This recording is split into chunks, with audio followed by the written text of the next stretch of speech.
Hi guys, it's me again, and you see my kitten right over there, and I guess she's going to be joining us today. Let's see, I kind of want to talk about energy conservation because it's so important when you're living with a chronic illness, especially one that causes pain and fatigue. Like a couple examples. Well, one example was, I had a busy weekend.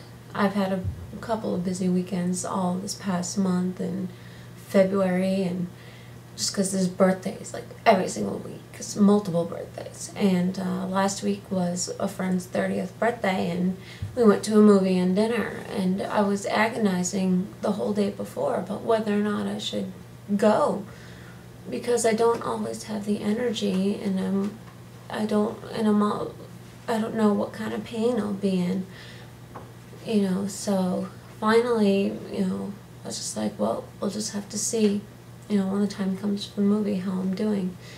And so I put on Lidoderm patches and used my Voltaren gel and made sure I had enough medication with me, and I made it through the movie. It was a long movie. It was The Watchmen.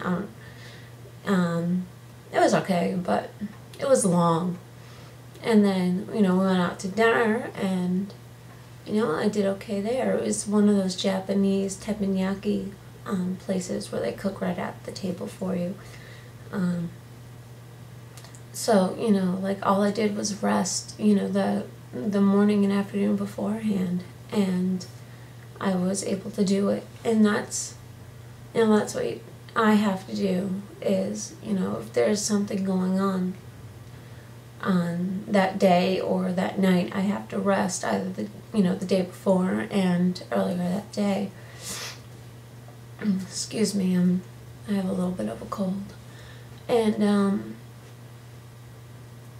it's so important,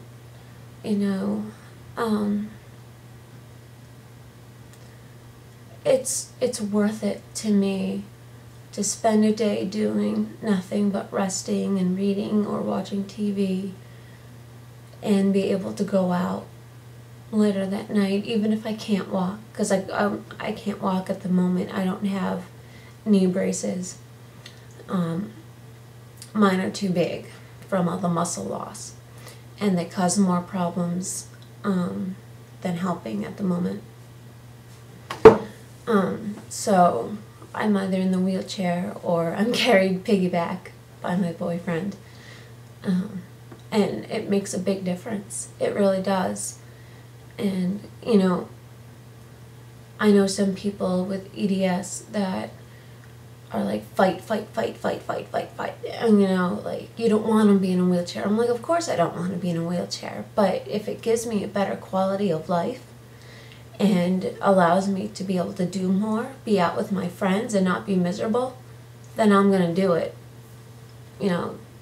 Hands down, I'm going to do it, because I would much rather be able to go out with my friends and have a good time than,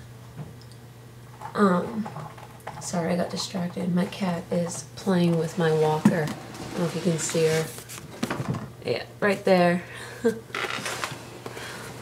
She's funny. She loves that walker. And she knows I'm talking about her because she's staring at me now. But like I said, I would much rather have to use a wheelchair and conserve my energy and not walk and and allow me not to be in as much pain, to have fun, And this is bothering me, so I'm going to fix it.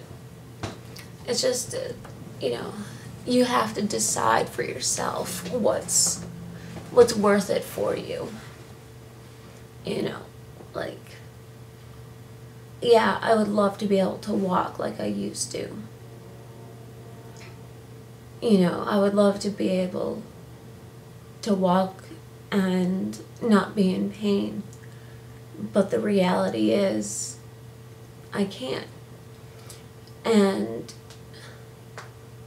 using the wheelchair allows me to have fun. I mean, I'm not in the wheelchair all the time. I'm not even in it half the time. I save it for when I know something's going on, or going to the grocery store, stuff like that. Or when I'm having a really bad day. So, is it worth it to you? What's your, I don't even know, like, it depends on what's worth it. Is it that important to you to be able to walk on your own, be in pain, be tired, be miserable when you go out? Or would you, like, in a case you have to suck it up and say, okay, in order for me to have fun and not be in as much pain, I need to use a chair. And that's fine with me, you know. I've sucked it up. I've swallowed my pride and said, okay, this is what I have to do, so I'm going to do it. And it all depends. So, yeah, that's it. I'll be back soon. Bye.